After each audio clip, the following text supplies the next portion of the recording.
Habang lumalago ang pag-unawa mo sa mga huling araw, makikita mong ang Luke ay pre-trip, Mark ay mid-trip, at Matthew ay post-trip.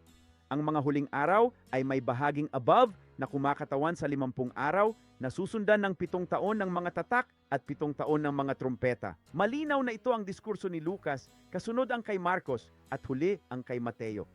Ipinakita namin na ang lahat ng pagkakaiba sa mga synoptic na ebanghelyo ay laging tungkol sa propesya. Ipinakita namin ang tatlong pagdating sa tatlong diskurso. Sa Lucas, nakasaad na ang Panginoon ay darating sa isang ulap. Sa kay Marcos, yung sinasabi nito kapag siya ay darating sa mga ulap. Sa Mateo, darating siya sa mga ulap pagbabalik sa bundok ng mga olibo.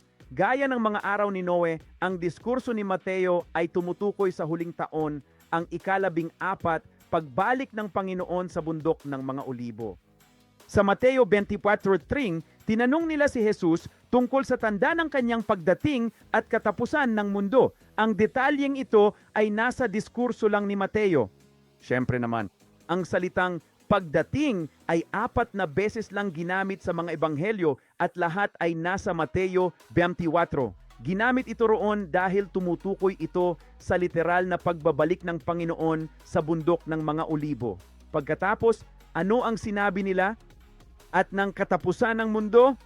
Bakit? Dahil kapag bumalik siya nang nakatapak sa bundok ng mga olibo, mananatili na siya rito magpakailanman hanggang sa katapusan ng mundo, hanggang sa katapusan ng milenyong paghahari. Sa pag-unawa sa ebanghelyo ni Lucas, Marcos at Mateo sa propetikong aspeto, pagdating sa Mateo 28:20, sinasabi nito, ang Panginoon ay kasama nila hanggang sa katapusan ng mundo. Larawan ito ng kanyang pananatili hanggang sa katapusan ng milenyong paghahari. Nakakamangha ito. Napakapang-akit sa namaunawa ng mga pagkakaibang ito. Pagpalain ka nawa. Paalam muna.